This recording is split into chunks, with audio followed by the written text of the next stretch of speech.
Jean-Noël Barrot ne s'embarrasse pas de détours. Il clame ouvertement qu'il ne veut surtout pas voir Trump remettre les pieds à la Maison-Blanche. Une audace sidérante quand on s'attaque frontalement à celui qui tient les rênes de la première puissance mondiale. La riposte du clan Trump, tranchante comme une lame, on le met à la porte. Et la suite? Un véritable coup de tonnerre dans le paysage politique. Accrochez-vous, ce qui arrive va faire parler. Jean-Noël Barrot aime rappeler qu'il connaît bien les États-Unis.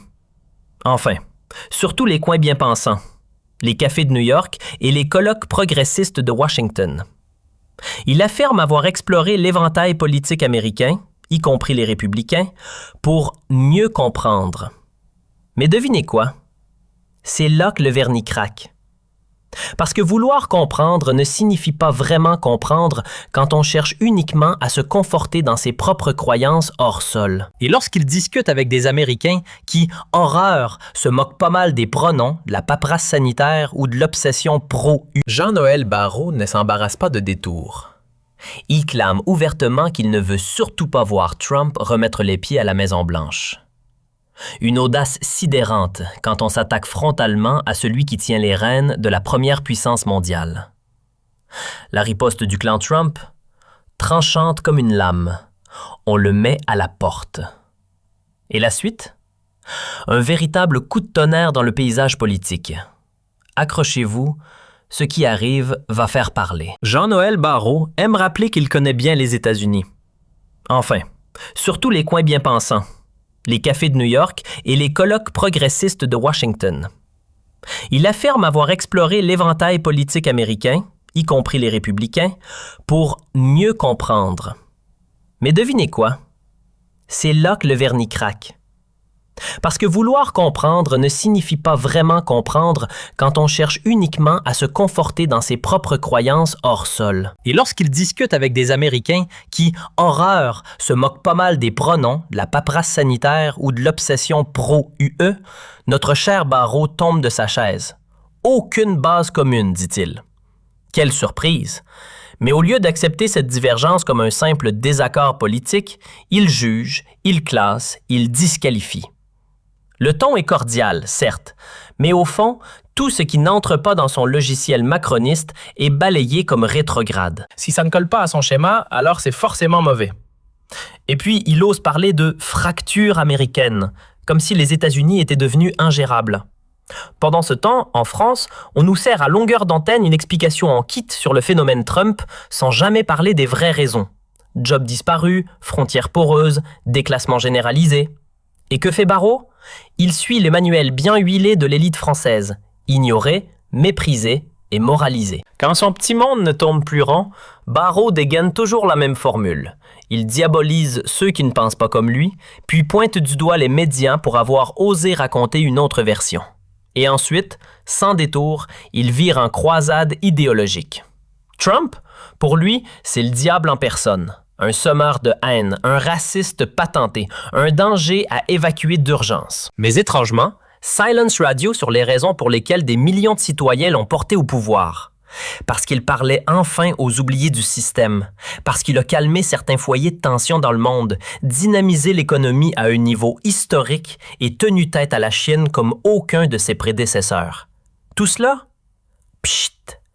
Évaporé dans l'analyse ultra sélective de notre cher Barrot.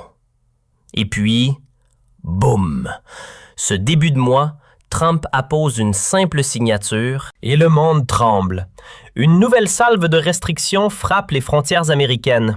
Motif officiel? Sécurité insuffisante, coopération défaillante avec les services de renseignement et menaces terroristes. Mais ce qui fait vraiment la une, c'est la bombe cachée. Désormais, même certains élus européens, oui, même les Français, se voient refuser l'entrée sur le sol américain. Et là, le message venu de Washington claque comme un avertissement. Les politiciens qui méprisent la liberté d'opinion ne sont plus les bienvenus. Et qui se retrouve au cœur de ce coup de semonce? Devinez, Jean-Noël Barrot himself. L'ancien ministre des Affaires européennes, pilier fidèle de l'appareil macroniste, se retrouve blacklisté. Pourquoi lui?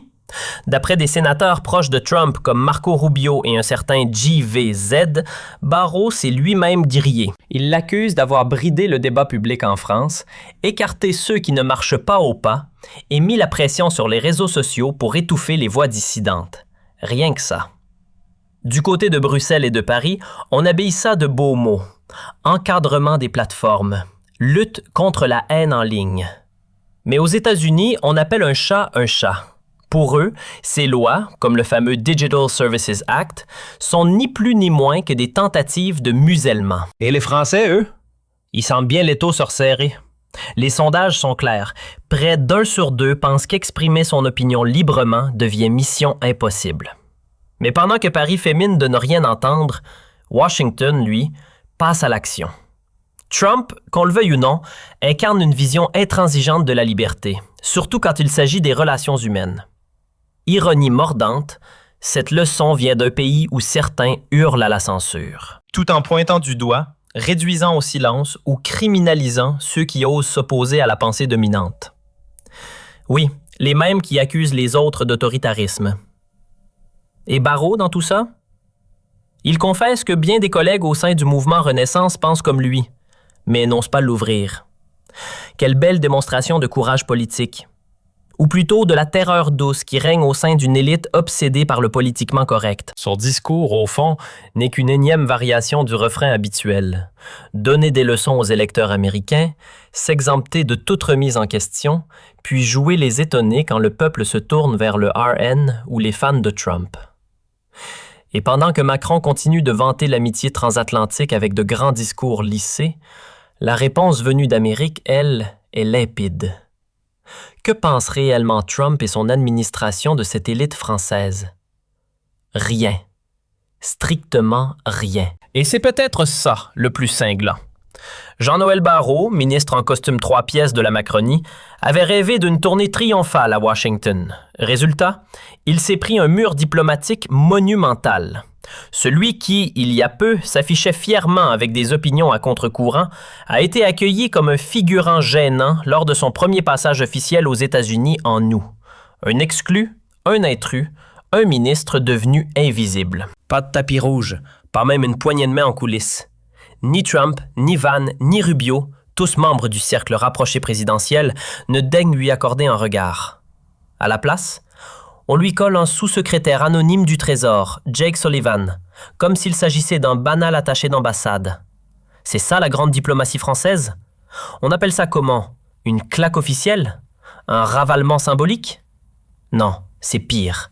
C'est un mépris assumé, orchestré avec précision. Et là où il aurait pu faire profil bas, reconnaître quelques erreurs, voire jouer la carte de l'apaisement, que fait Barrot?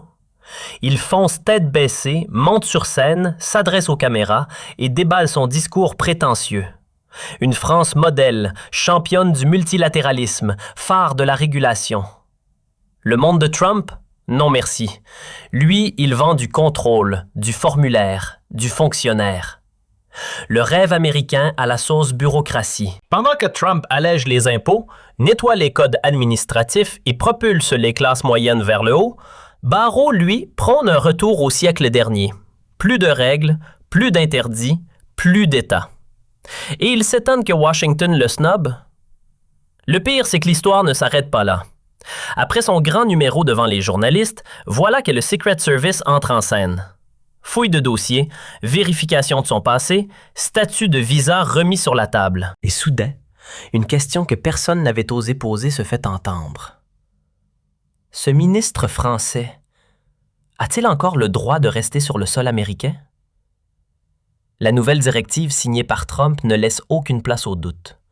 Toute personne ayant flirté avec des idées extrémistes peut désormais se voir interdire l'accès au territoire américain. Pour de bon. Et devinez quoi? Barrot coche toutes les cases. Washington ne mange pas ses mots. Ceux qui s'égarent dans des dérives radicales au mépris des principes constitutionnels n'ont rien à faire sur le sol des États-Unis. Un message envoyé avec la subtilité d'un missile. Et voilà comment un ministre français se retrouve planté là, tel un élève pris la main dans le sac. Exposé en pleine lumière, déshabillé politiquement, éjecté symboliquement. Pour la France, c'est un signal désastreux. Pas à cause du Rassemblement national, pas à cause d'une quelconque droite menaçante, comme on aime le dire à Paris, mais à cause de figures comme Barrot. Des figures qui fricotent depuis des années avec les extrêmes de gauche tout en s'autoproclamant champions de la démocratie. Des figures qui censurent d'une main et accusent Trump d'autoritarisme de l'autre. Et après, on s'étonne de perdre toute crédibilité. Tout est à l'envers. Pendant que Barrot balbutie à Washington dans un moment de solitude politique gênante, ses collègues restés à Paris s'activent. Nouvelle distraction idéologique en vue. Un député écolo brandit fièrement, en plein hémicycle, un drapeau antifa. Oui, en plein milieu de l'Assemblée nationale, symbole de la République, on exhibe l'étendard du chaos et de la violence militante. Et que se passe-t-il ensuite? Rien. Silence radio. Aucune sanction. Pas un mot de travers. Pire encore, l'auteur du geste est applaudi comme un héros. On n'est plus dans la naïveté, là. C'est une dérive pure et simple. On peut encore appeler ça une démocratie quand les institutions encouragent ceux qui la sabotent de l'intérieur? Pendant que Paris joue avec des fumigènes idéologiques, de l'autre côté de l'Atlantique, Trump trace une ligne nette. Autorité, clarté, efficacité.